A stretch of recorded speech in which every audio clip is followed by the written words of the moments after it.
got some news for you right now, right here on the best show in combat sports. Can we name ourselves that? Can we say that for ourselves? I think we can. We may not have very many viewers. We may not have a lot of subscribers. We may not have a lot of conversation today. But after the fact, oh yeah, this recording may get a couple more views than usual because we actually do have some breaking news right now. That's right. You see it. It's on your screen.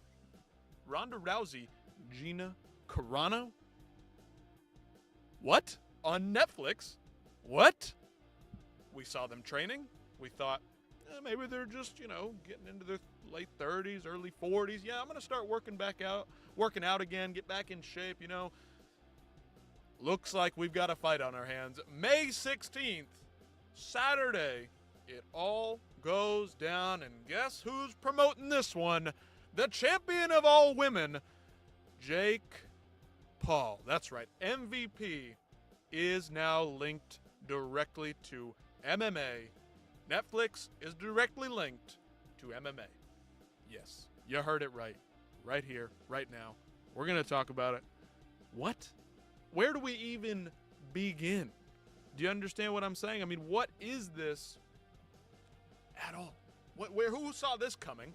Maybe we did because of the training, but before they started training, before we saw glimpses of them on social media here and there, where did the interest stem from? I mean, years ago, rewind the tape, years ago, there was interest in this. Of course, Gina Carano, one of the pioneers of women's MMA. Ronda Rousey, I mean, she brought this thing to the mainstream, okay? She was the one that blew this up into what it is now, but Gina Carano, a legend in her own right. Of course, there she is rocking the Muay Thai shorts. Ronda Rousey, of course, likes to call herself a boxer, but we know where she comes from. She is a judoka. Much like Kayla Harrison, if you're a new fan, it's kind of what Ronda Rousey was doing back in the day. But anyway, I'll open this up to you guys, anybody out there watching live right now. Maybe we've got a viewer here or there, but we're going to talk it through nonetheless. Whether you're here, whether you're not, and whether you watch this after the fact, we're going to have a great discussion here today. It'll be taking place at the Intuit Dome in Los Angeles, California. Like I said, on Netflix.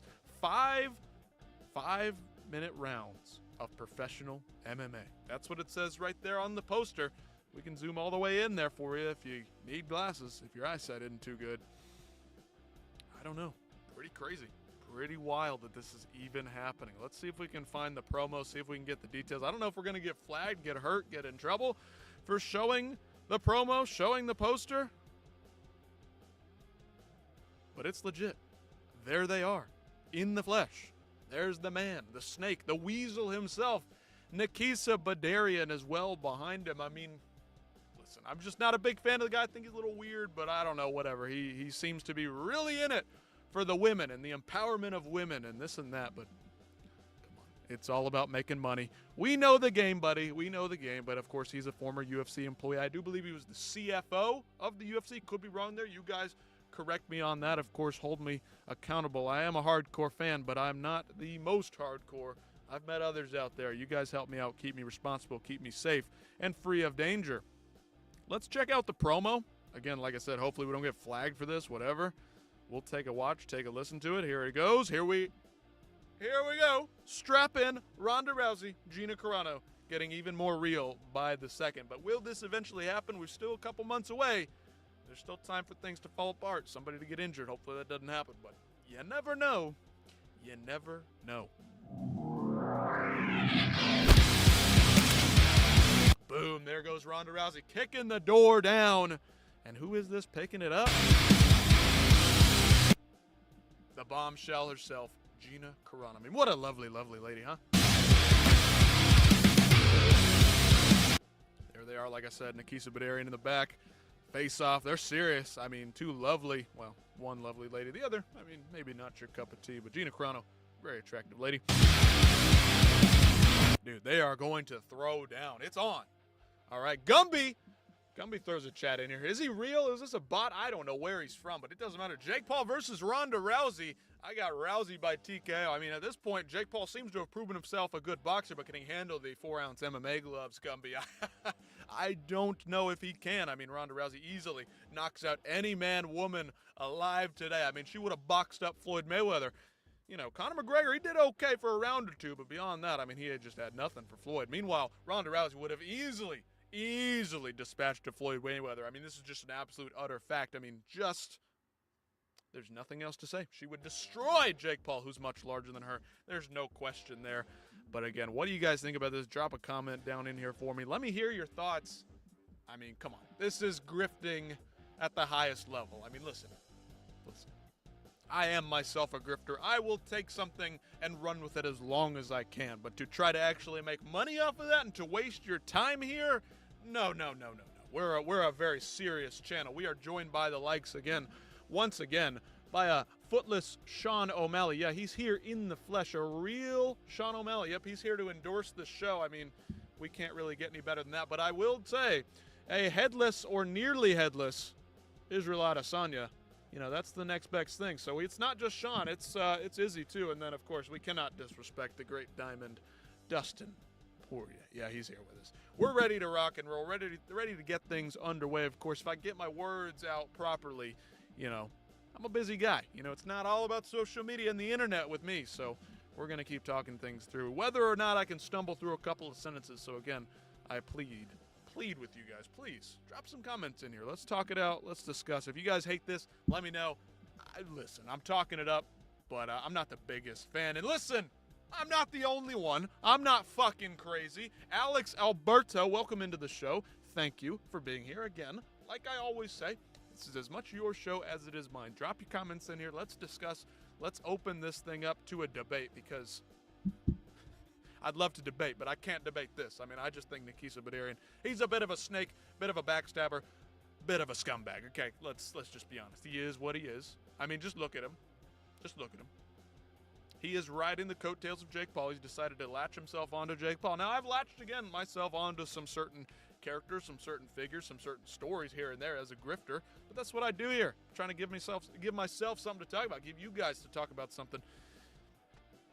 Part of the game, but Nikisa's doing it and making millions of dollars off of other people's names. So, if you ask me, bit of a scumbag. That's not all the details that I have to share, but of course, some of this is just speculation. Although I'm not the biggest fan of Nikisa Badarian, and I'm not crazy. Not the only one. Alex doesn't like him either. Okay, just scrolling through the Twitterverse here, seeing if there's anything else crazy going on. Of course, here are the opening odds for you in case you were curious, in case you really are interested in how this fight is going to turn up. Yeah, Ronda Rousey, of course, minus 700 favorite. Gina Carano plus 525. Not looking good for her on the odds, but of course, Ronda Rousey had quite a few concussions, gotten her head beat in as of late. Gina Carano took her fair share of beatings back in the day, but it's been a long time since Gina Carano fought. Ronda Rousey, on the other hand, was the former UFC champion. When was that? Back in 2015, 2016, that era, those days. Yeah, it's been a long time since then, but Gina Carano, been an even longer time. Let's go ahead and roll over to Tapology and take a look. Let me get Ronda Rousey's profile pulled up for you. Yep, we'll look here. 12-2 in MMA. Of course, the former judoka, born in 1987. 39 years old. Her current MMA streak is 2 losses. Of course, her stint over in WWE wasn't all that successful either. Of course, she probably made her fair share of cash over there, but I just don't really care. It's WWE. What do I have to say? Not much. Her 2 losses, of course, are to one of the greatest female fighters of all time, if you can call her that, Amanda Nunes. And, of course, if you're listening, we like to joke around. We like to bust balls. We're not going to play it safe. We're going to make jokes. We're going to have fun. You guys can drop it down in here. But thank you, Alex, for dropping another chat here for us. Nikisa pulled the arm of Netflix, is using their money to pay Ronda and Gina while he takes the credit. Dana needs to sue or get a baseball bat and go to Puerto Rico, of course, down there with Jake Paul at the compound. Of course, a bunch of Americans that don't seem to like Puerto Ricans all of a sudden. I mean, listen, I like my fair share of Southern Americans, but listen, I don't know. It's whatever. It's politics. We're not going to discuss that here. But yeah, I'm with you.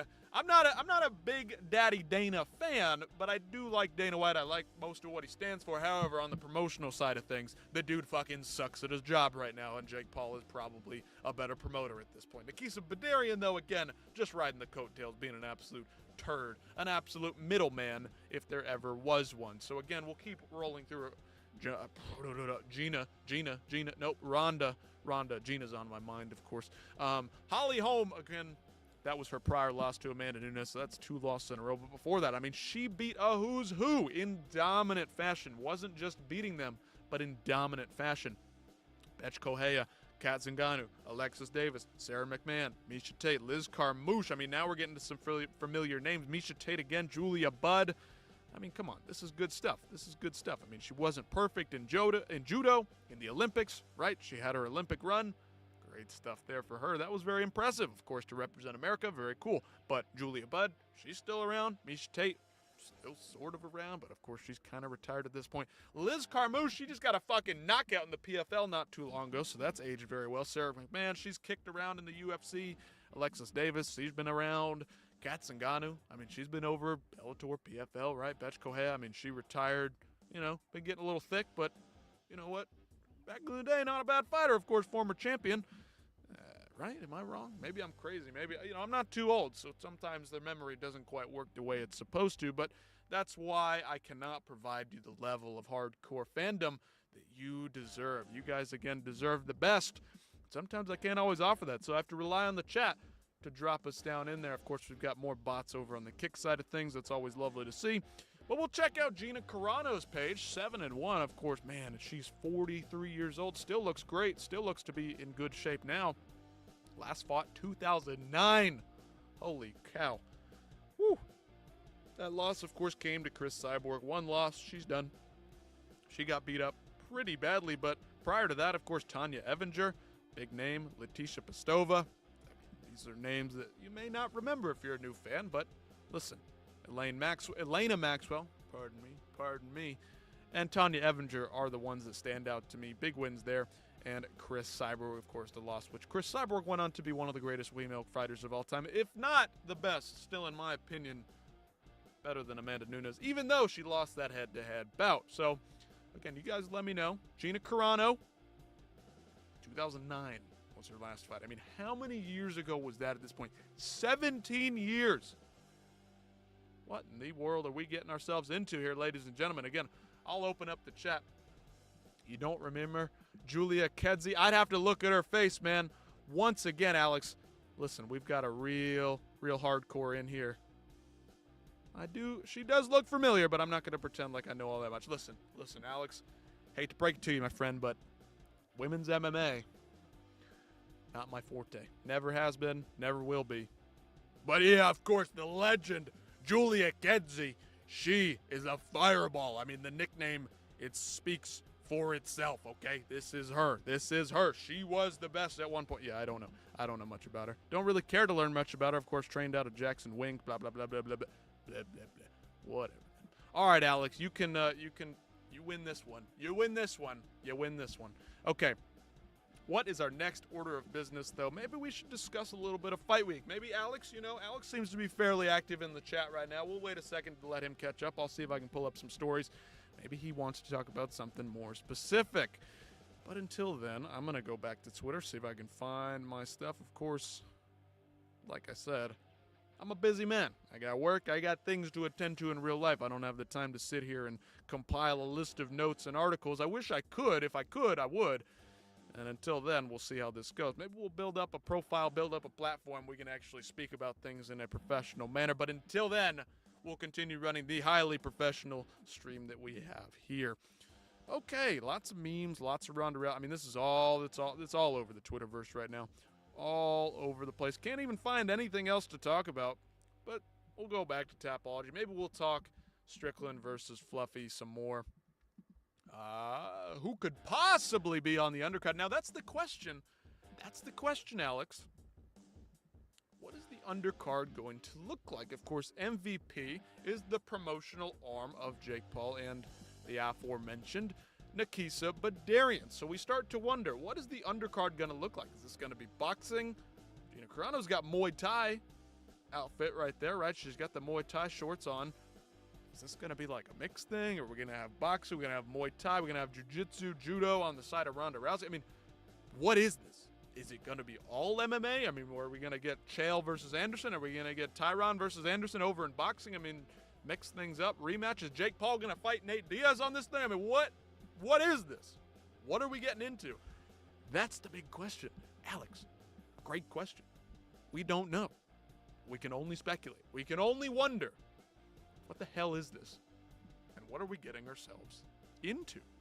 So let's see what the actual official press release has to say. MVP, I don't even know what most valuable promotions. Is that what I have to look up on the internet? My God. I mean, if that's not right on the head, then I don't know what is. I mean, we'll take a look at their website, see what we can find. 5 5-minute professional MMA bouts. Sign up for pre-sale.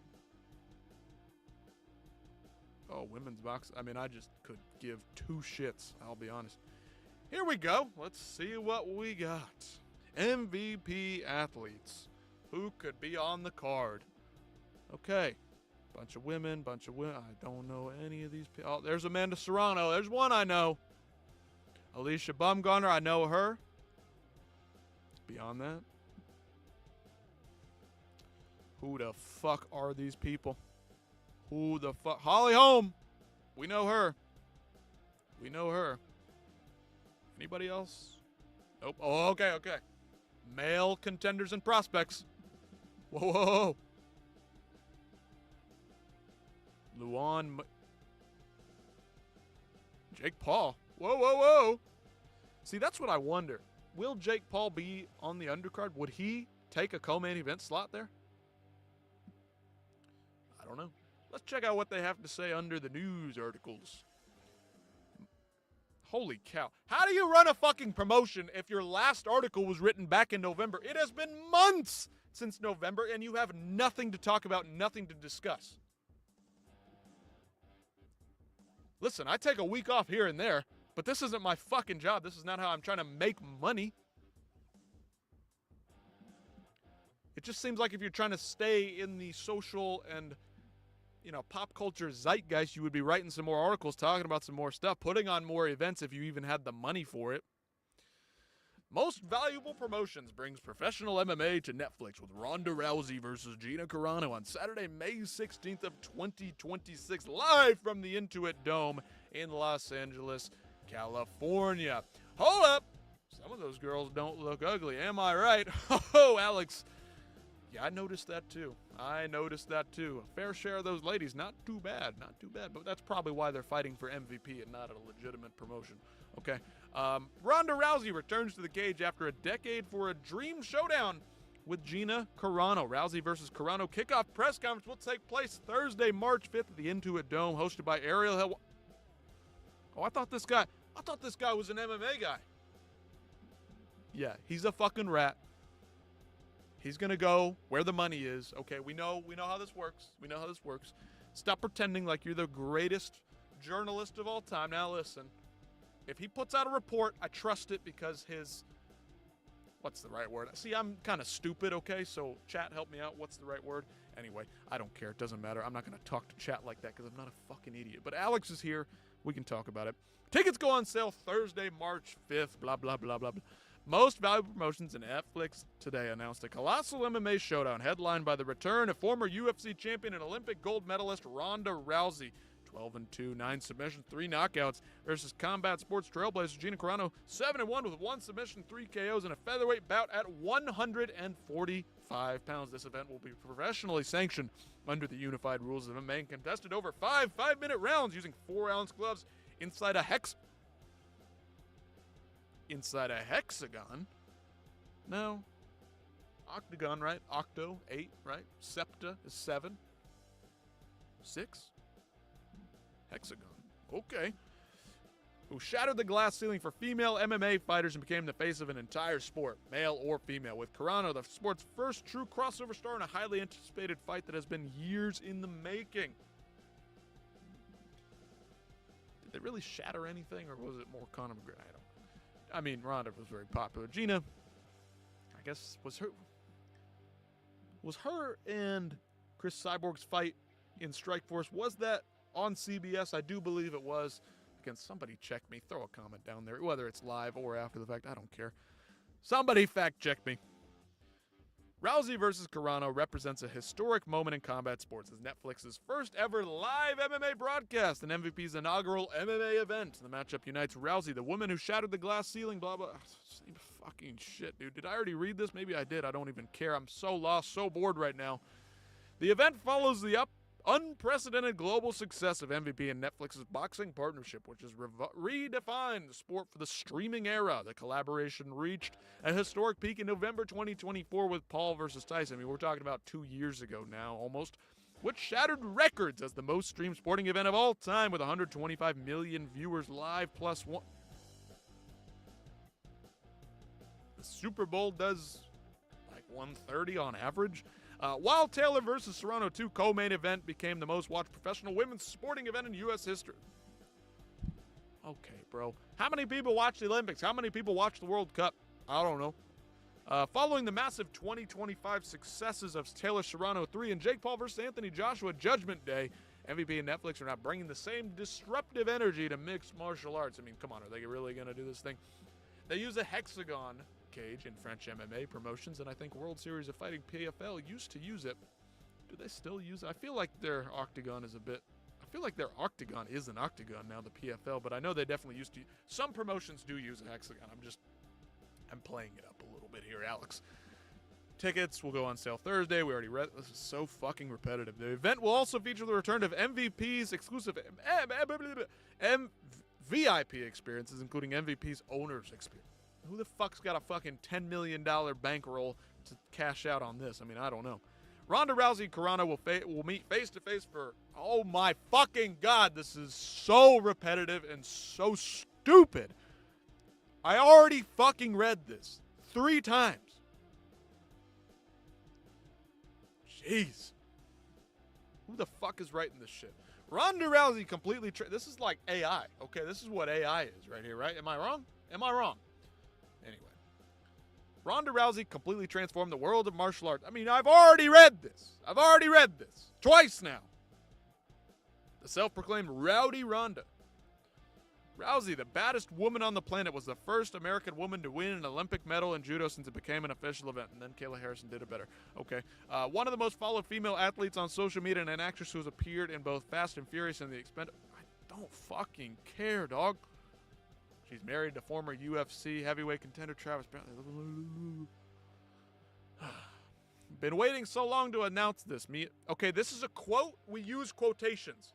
Where's the fucking quotation? There's no quote. There's no quotations here. There's an end quotation, but no beginning. How am I supposed to read this in a female voice, okay? Gina the Conviction Carano pioneered. Blah. She's an actress, and she's a way better actress than Ronda Rousey. I'll give her that. Ronda came to me and said there's only one person she would make a comeback for, and it has been her dream to make this fight happen between us, said Gina Carano. Not Chris Cyborg, but okay. She thanked me for opening up the doors for her in her career and was respectful in asking for this fight to happen. This is an honor. I believe I walk out with this fight with a win, and I anticipate it will not come easy, which I welcome. This is as much for Ronda and me as it is for the fans in the mixed martial arts community. What a time to be alive. Now, I'd rather watch this than some boring-ass heavyweights at this point, I'll be honest. Even though I'm not a huge fan of the women's side of things. MVP has always been driven by disruption and delivering the highest, biggest moments in combat sports on a global scale. And today we are officially bringing the added energy to MMA for the first time, said Jake Paul and Nikisa. They can't both say that shit at the same time. Of course, this is just a fucking statement. Nothing legitimate.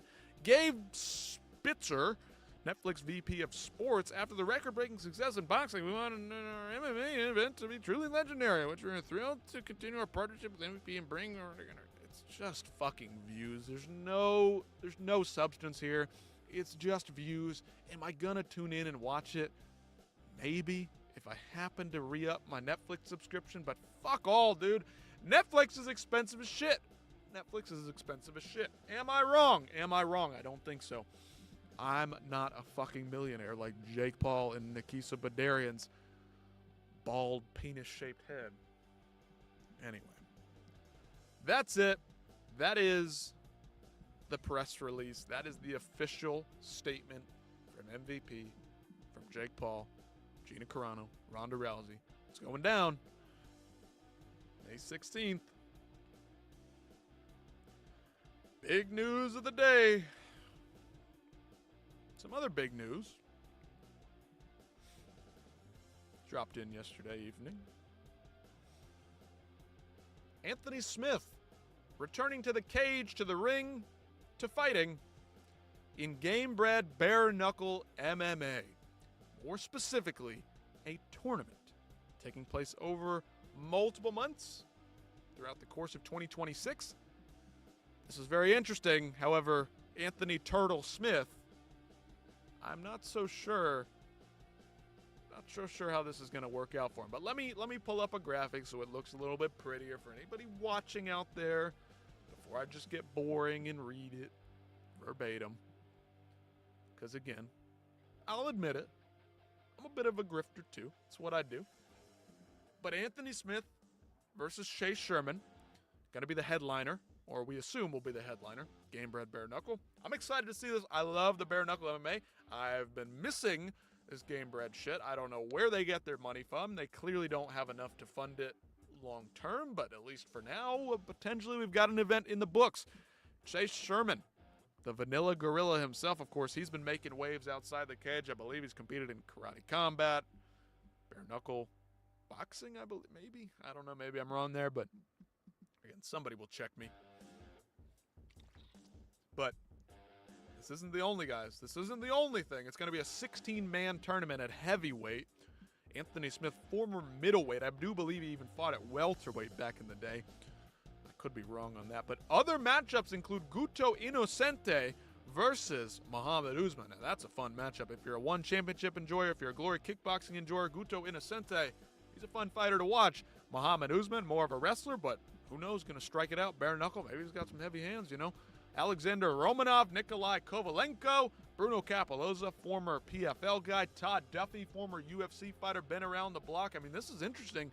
I'm liking the way this is heading. You guys let me know what you think about this so far. Big headlining fight here with a big name. Anthony Lionheart Smith.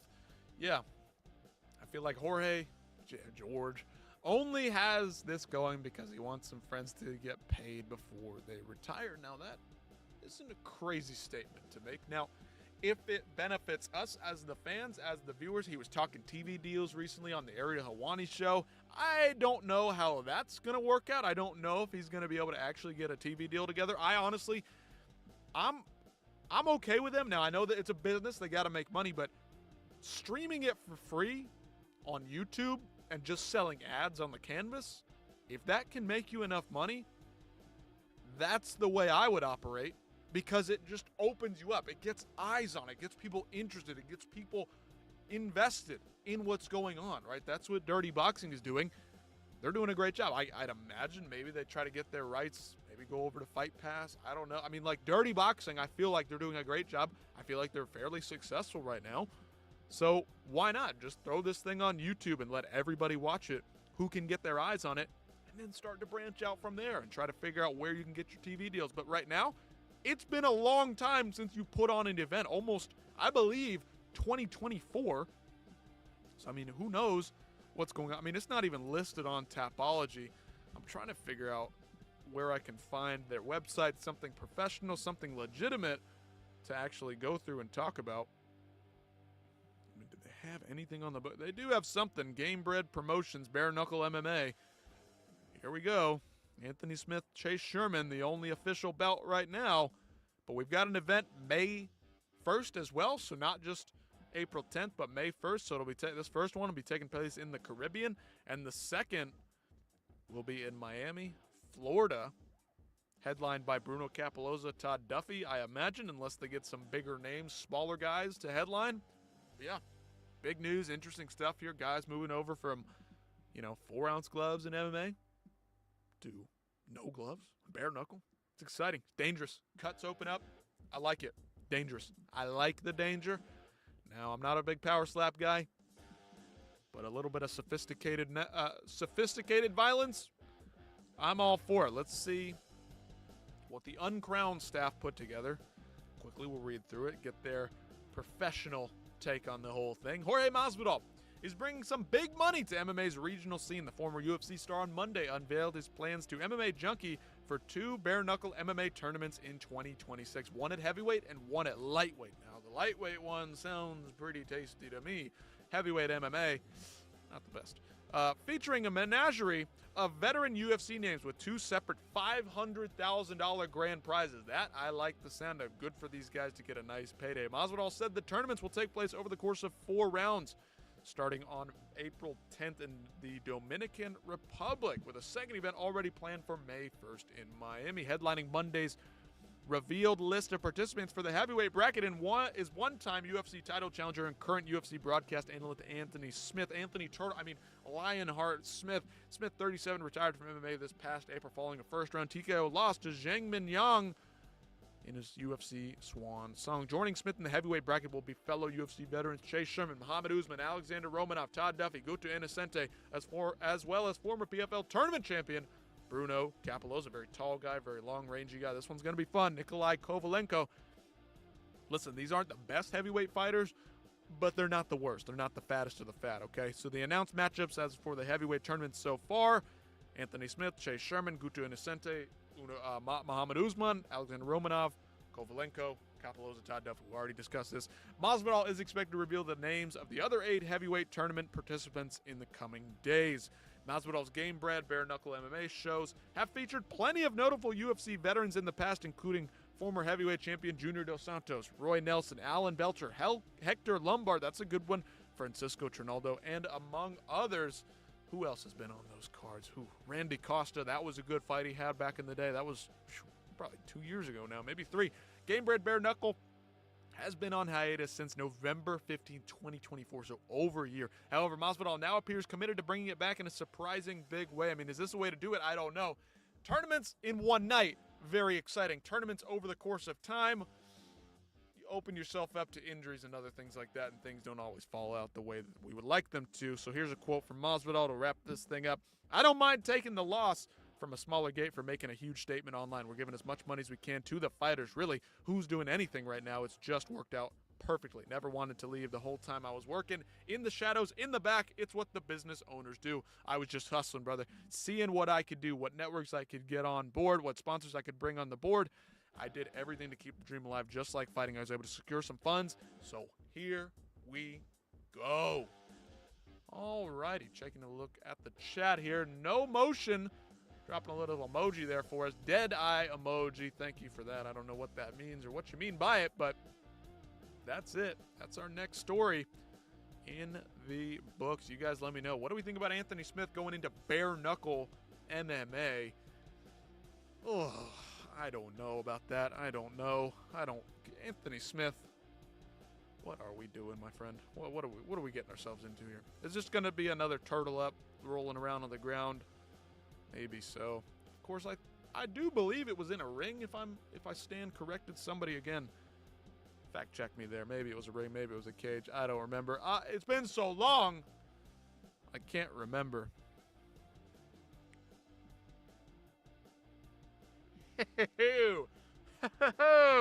Oh, MMA Joey's made it mainstream now. "Never forget when on camera Tom Aspinall's team tried to get the doctor to examine his eyes to justify him quitting, and he laughed in his face. The same doctor said they found no serious eye damage." See that? You can see this now? He went to a fucking doctor in the Middle East. Now, no offense to anybody who's out there watching the Middle East. I love you. I appreciate you. But the medical standards over in the Middle East are not anywhere fucking near the same as they are in the Western world. Okay? This fucking dude, this MMA Joey, I'm tired of seeing him on my page. I see him there all the time, leaving dumbass comments, retarded shit. I mean, he is just pulling this shit for pure engagement purposes. He's a fucking idiot. None of anything he says is to be trusted. None of anything he says is to be believed. Now, do I trump myself up? Do I turn my personality up to an 11 for this? Yes, I do. Do I play up a character a little bit? Sure. But I'm also trying to come to you with some common sense. A little bit of entertainment, but mostly common sense. Brian Suterer, MD. Shout out to this dude. One of the most professional YouTube pages you will see. Does great breakdowns on all of not just MMA injury breakdowns, but sports breakdowns. This guy is the trained professional. He is the go-to, has a great channel, very calm, very collected, assesses the situation, lays out all the possibilities, and has done a great job covering this. Has been on the Ariel Helwani show, broke everything down. Again, I'm not the biggest fan of Ariel, but Brian Suderer, this dude is a fucking legend. He's been around the game for a long time, been a big fan of his for a long time, and he's getting more into the MMA world because it's becoming more mainstream. More people got eyes on MMA. And he just absolutely fucking dunked all over, took his dick out, smacked it on the face of MMA Joey, and left MMA Joey just absolutely destroyed here. You're being an insensitive, attention-seeking clown. But congrats on your 5 minutes of engagement. Drop the fucking mic there, Brian. Shout out to Brian Suderer. Listen. If I was professional, I'd get this guy on the show every fucking day to break down shit over the weekend for MMA. But he's busy, man. He's still a practicing surgeon, doctor, does the whole thing. I mean, he knows his shit. He knows his shit. Basketball, go check him out. If you're a fan, MMA, whatever. Great YouTube channel. Anytime there's any kind of viral injuries in sports, this guy's right on it. And I love him even more for absolutely dunking all over MMA Joe. I mean, what a fucking clown this guy is. What a fucking clown. Rage bait with facts.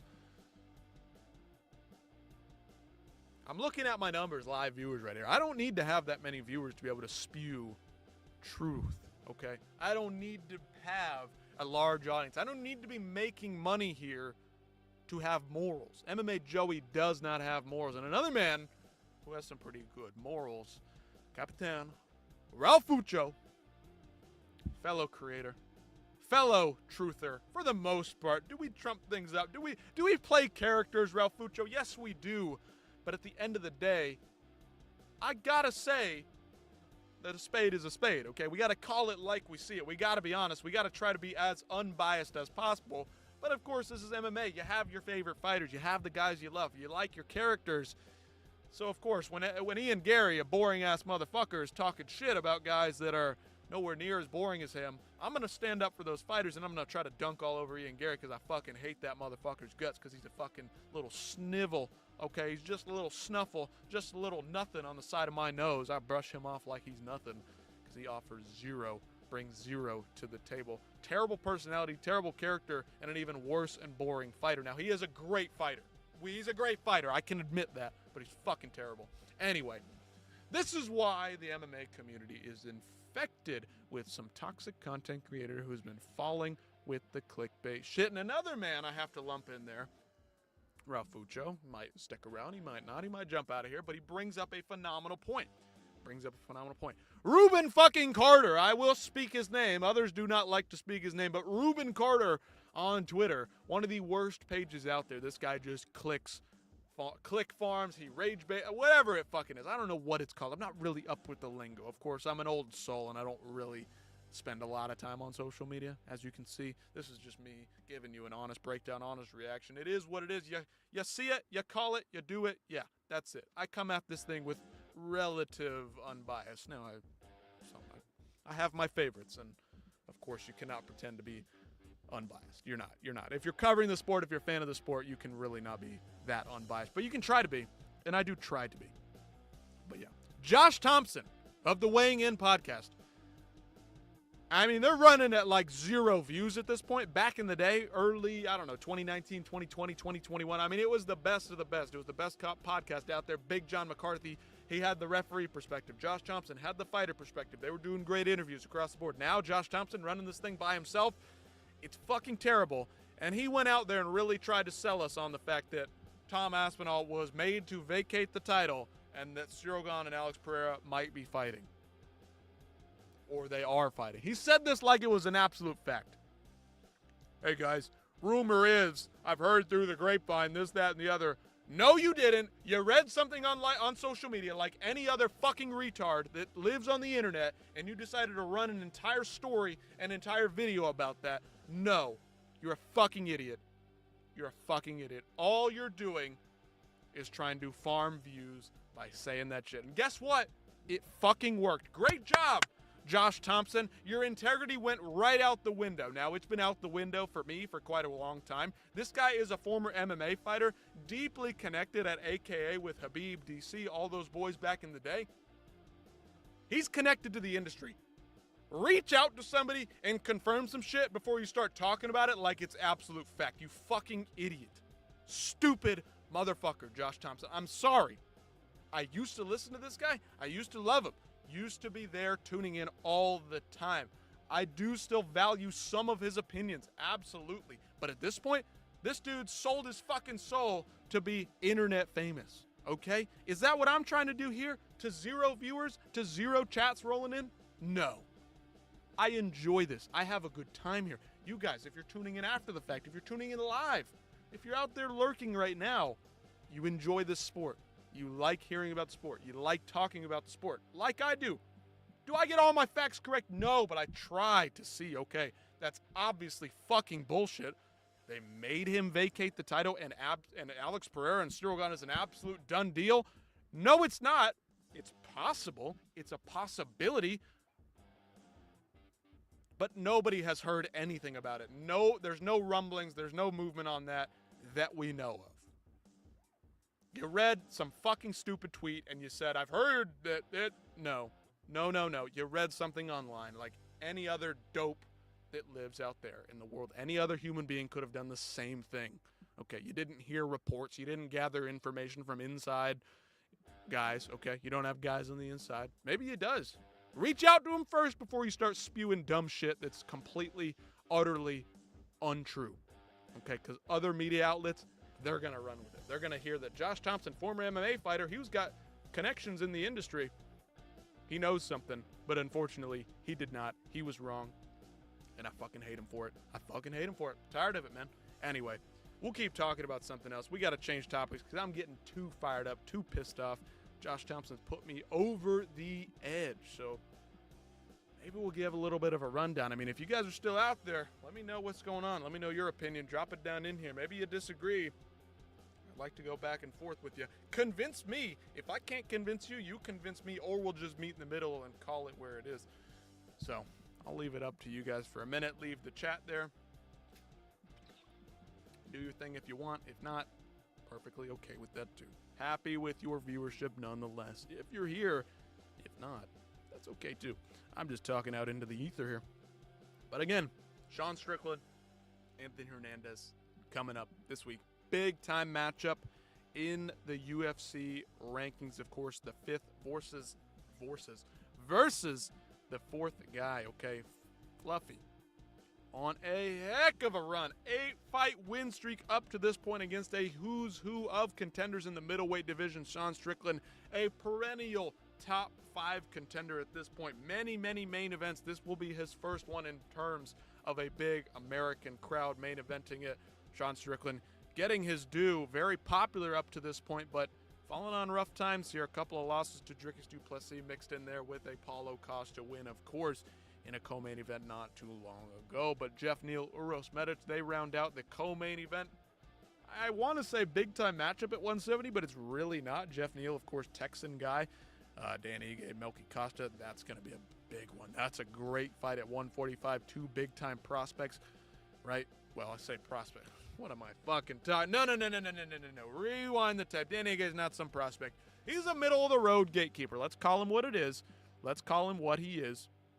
He's a gatekeeper at this point. And I don't say that in a negative way.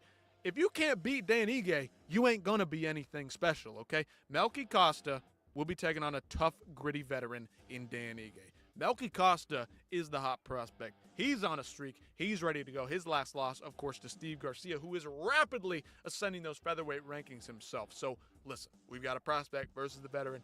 Big matchup. Who's coming? Who's going? Can Dan Ige stay on tap? Can he stay in the UFC? Can he keep things going afloat here with a win? Ooh, yes, Alex. Perfect timing here. Great chat. Maybe we'll roll up from the bottom here.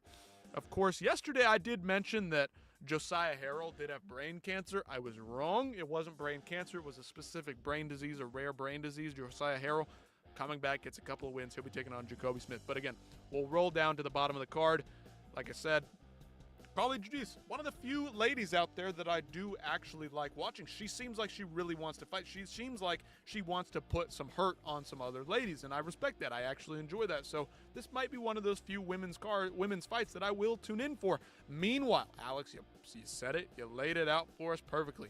Yadier Davaye is back after Isaac Dolgarian almost got him arrested by Kash Patel and the FBI. Of course, they're all over that. That story's still developing. We're going to cover it when news comes towards us immediately. And again, I'll ask you once again, please like, share, comment, subscribe. Do that whole thing so that we can keep this thing going. I want this show to be fun. I want you guys to be included in it. If you're watching right now, don't forget, drop that like, drop the sub, do whatever you need to do. If not, that's up to you. But I plead, I beg. Maybe I'll get on my hands and knees if I need to. But listen, I'm not trying to be famous, not trying to get too big, okay? We don't want to get too big. We don't want to get mainstream. We don't want to get discovered. We don't want to get famous. We just want to keep it low-key, real simple, grounded, okay? Grounded in reality. Don't want to get too big for our britches here. But yes, this one's an interesting one at lightweight. Jordan Levitt back at 145, okay. Jordan Levitt, bit of an interesting character. Bit of a flamboyant, fruity character. Yadier Davaye, going to be a good test. Was the win over Isaac Dolgarian legitimate? Isaac Dolgarian is one of the toughest first-round fighters that anybody could come against in the prospects, in the rankings, wherever he may lay, okay? This guy is a fucking machine in the first round, an absolute marauder in the first round. And then he laid over, and the FBI is all over it. Of course, we've got the betting scandal. We've got the collusion. Who knows who's involved in this? Was Yadier Davaye involved in it? Maybe. Does it go that deep? Of course, he's fighting again, so I don't know how they let this guy fight. I mean, he was involved in it, and he probably had no fault in it. But you're connected to a fight that had something going on, some sort of corruption. And, okay, I guess he's back in there. But now 10-0. Was it legit? Is he going to steamroll Jordan Levitt, who's a tough out, great jiu-jitsu player himself? We'll see. Jordan Levitt, a veteran. Yadier Davaye. I'm interested. If he can do that same kind of thing, we might have a prospect here. But John Paul Labosiani versus Philip Rowe. Of course, Philip Rowe, great character on the outside of things when he goes over. He was doing CJI last year. Again, I said this yesterday. Great commentating. Great voice. Great personality on the mic. I mean, this guy is the next big thing. UFC, you want some personality. You want some interesting characters who can actually talk about the sport and not just Chris Weidman and Dustin Poirier, who can barely string a sentence together. As much as I love those guys, come on. Philip Rowe, Bobby Green, good, well-spoken guys. They also hit on all the demographics. They also bring actual character, actual personality, not just a stiff cardboard box cutout of a guy, okay? Yeah, Juliana Miller, freaky on Instagram. Oh, yeah, I've seen some stuff. I'm picking her. Carly Judice is too mean, man. She is too mean, too nasty. She's beaten better girls than Juliana Miller. She's beaten girls that have beaten Juliana Miller already, so you might pick her because she's hot or whatever, but Carly Judice, she's not too bad looking. She's a cute little lady. All right. Give respect where it's due. Ramiz Brahimaj versus Puna Soriano. We got a grappler versus a striker. We got I almost said middleweight, even though I've talked about this fight for, I don't know, days at this point. But it's going to be at 170. Ramiz Brahimaj, he's ascending. Puna, kind of middle of the road. He's only got 4 losses here, even though it feels like a lot more. The dude is a fucking beast. I mean, this dude is a fucking unit, and he goes in there, he just tries to swing and bang with everybody. Nora Canole versus Jocelyn Edward, I don't care. Alden Correa versus Luis Garul. At this point, both these guys 125. Still, they'll call them prospects, but at this point, it's time to nut up or shut up. Okay, this is go time for these guys. Somebody needs to make a statement here in this fight to really bump up the rankings. Meanwhile, former Ultimate Fighter guy Ali Bibi versus Idris versus Ode Osborne, same kind of thing. Ode Osborne, always entertaining, but I mean 13-9 at this point. Like it's time to, if you want to really get after that belt, I'm afraid that time has passed. Okay, but Ali Bibi, whatever his name is, Idris out of Kazakhstan, looks like Shavkat Rakhmonov, kind of fights like him too, but at 125, he is fast-paced. I don't know if Ode Osborne can handle it at this point. Ode Osborne, I mean, check him out. I mean, what is his age at this point? 34 years of age. It's 125. You got to be quick, got to be fast, got to be skilled to keep up with these guys, and these young guys coming up are dangerous. Carlos Leal versus Chidi and Joe Kawani. This is going to be a fun one while it lasts. Of course, two guys that look like they're absolutely roided out of their minds. One might be natural, one might not be. Carlos Leal, I'm not going to make any accusations, but if you know, you know. Carlos Leal, of course, got knocked out by Muslim Salikov. Chidi and Joe Kawani been up and down trying to make 170. Can't quite make 170. We'll see if he can even make weight at this point. But this is going to be a fun one on the feet here, guys. This is going to be a good one. Muay Thai versus kind of just a marauder, a brawler, a physical fighter, and Carlos Leal. So it's going to be fun. Meanwhile, Zachary Reese, Michelle Pereira, I mean, that's got just a war written all over. That might be a 30-second war. That might be a 10-minute war. That might be a 15-minute knockdown, drag-out, super slow motion third round, because these two guys go all guns a-blazing in the first round, and I'm expecting somewhere, somehow, someone to get a finish. Like I mentioned, Josiah Harrell, this guy was dealing with a severe, dangerous brain tumor disease. I don't know exactly what happened, but he had a part of the brain removed. I mean, both guys right here, 11-0, but 4 in a row rattled off since he got that surgery. He was supposed to debut in the UFC years ago. Jacoby Smith, he's a hot prospect, good guy, dangerous guy as well, 11-0, both prospects, both guys trying to get finishes, trying to work their way up the rankings, trying to get minutes in the cage too. That's the big thing here. I'm surprised they got them matched up against each other. This is going to be a fun one as well. I mean, that's a good, solid little slate. 3 fights in a row that are just damn solid. Meanwhile, we've got Sergey Spivak, Ante Delia. There in the middle. Okay, another one. Another heavyweight fight. Sergey Spivak, please, Ante Delia, please prove to me that you're better than what the PFL says. Please prove to me that Waldo Cortez of Costa near finish was more than just nothing. Let's get a finish here. Let's move up the rankings. We need to get fit guys that are actually in shape up the rankings at heavyweight. Like I said, Dan Ige, we already talked about this one. We talked about the top 3. Great top 3. Great little slot there in the middle of the card. I mean, we got a good main card here of fights. Gonna be fun. Gonna be fun. Ante needs to redeem himself. You can't have Waldo rolling around on the ground in pain and agony and then get knocked out. I mean, that was just such an adrenaline dump. You gotta imagine, Alex. Such an adrenaline dump to think that you got to finish. For Mark Smith to allow that continue without checking for the eye poke, without doing the proper procedure and the proper review, and giving you basically a win by allowing the doctors, allowing the cut man, allowing everybody to come in the cage, essentially signaling to you that you got to win. The adrenaline dump, everything, huge moment. You're jumping up the rankings, and then they fucking restart the fight. Terrible, terrible job by Mark Smith. The way that he handled that, absolutely abhorrent. Should have been ruled a no contest, whatever they needed to do, run it back immediately.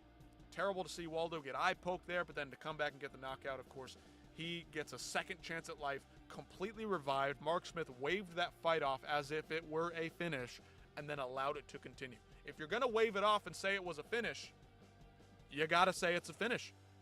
And then after the fact, then you can rule it a no contest if that's what they need to do. But to have them restart and then Ante's got to get that high, celebrate all that, and then come back. Come on. Come on. How do you expect a guy to perform after that? If Sean loses, do you think he'd retire? He won't, but should he? I don't think he'll retire. I mean, it's possible. I know that he knows that his fame, his popularity, has been quite a fall from grace. Okay, he had his moment as champion, was saying a lot of stuff. Of course, the politics and just the way he is. I mean, he's a fun character. He is a great character. He's an honest guy, calls it like he sees it.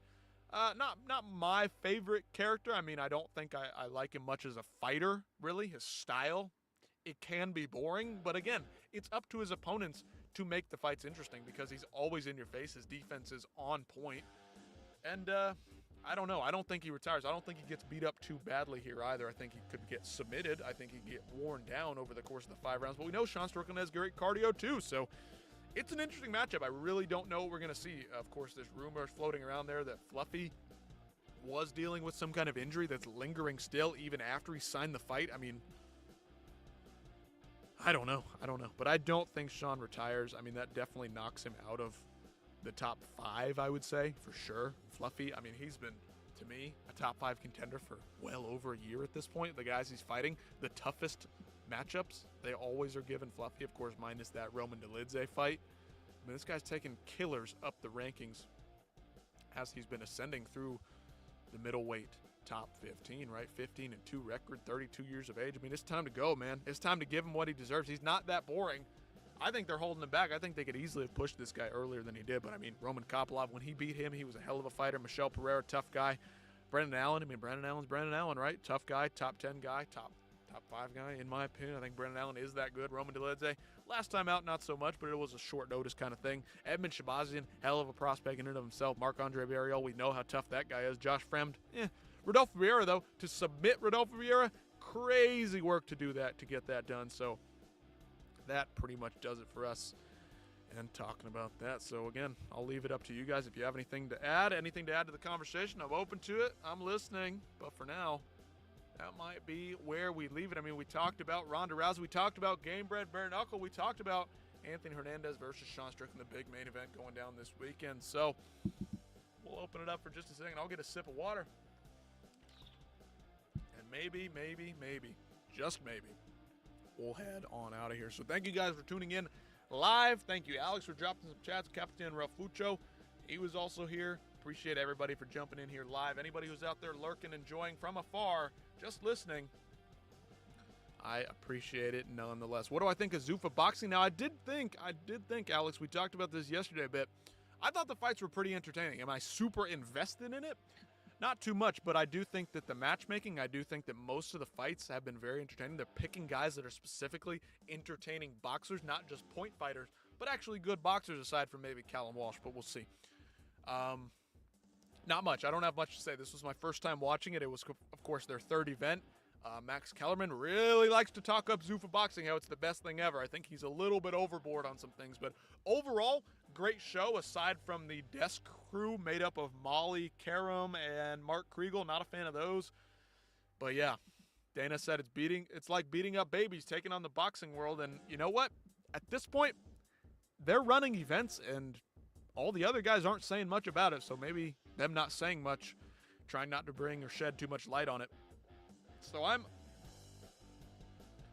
optimistic. I'm hopeful that this can turn into something. I do think boxing has a huge issue, but I don't know if Zuffa boxing is really differentiating themselves enough other than just having entertaining fights, good knockouts. I mean, it was fun. It was a good night of fights. Early night. Didn't take too long to watch a boxing card. The pace, I thought, was pretty good. Kind of run it like a Contender Series show, kind of like UFC, just one fight after another. I like that. I'm tired of the boxing. I'm tired of the, this, and we're going to talk about this, and it's going to be an hour in between fights. We're going to put on a concert. None of that. Cut the bullshit out. Let's just get to the fights. I'm excited to see Joy Opataya fighting in a couple weeks, early March. So stay tuned. That's what I would say, Alex. Stay tuned. Will Dana continue beating up boxing like they're little babies, or will they start to fight back and try to do something? I don't care. I think if the fighters, if they're okay with getting paid what they're getting paid and getting treatment and nutritionists and all that provided to them by the UFC Performance Center, hey, I don't have a problem with that. Even if they're not getting paid the most possible money, you're getting treated like a real athlete. I think that matters to them, especially boxers coming from typically rough upbringings, trying to make it in the world. Listen, if you're a fighter starting out, even just making $1,000 to fight, that's a lot of money, okay? I'm a young guy. I'm not rich. I haven't made it, okay? In life, not really. Still working my way up in my career. $1,000 goes a long way. So if you're fighting for 10 and 10 on a Zuffa boxing card, when you could have been making $100 on the regional scene under normal boxing standards, they can fuck off. I don't care if the top guys are not making $100 million. Who the fuck needs $100 million every time they fight unless they're bringing massive, massive numbers to the table? I think it's okay what they're doing for now. We'll see how this plays out. I wonder what Jai Opataya, who's the best cruiserweight in the world, is going to be getting paid. We'll see. We'll see. So I'm holding out hope. Alex, thank you. You were a big participant today, so you win my MVP badge, my sticker of the day. Good show, live stream. I'll tune in to the next one. Whenever it is, hopefully we can get one going tomorrow, of course. Always trying to stay busy, so stay tuned. Again, subscribe, hit the notification bell for the live streams. I don't put out a lot of videos. I just don't have a lot of time to be editing and doing all the fancy stuff, but I do enjoy it. So if we can get this thing going, we can get some more people in here on a consistent basis. Maybe, just maybe, we can start running some more consistent show. Would like to get back to that. I got a couple videos out recently. Those have been, they've been okay, but we got some good ones from back in the day, Alex, if you just want to listen to some videos, see how we run things around here. But I appreciate you being here. Maybe Alex is gone, and I'm talking to nobody right now, but for everybody out there listening now or in the future, hope you have a great day, and enjoy the rest of your afternoon. So until next time, I will see you so very, very soon.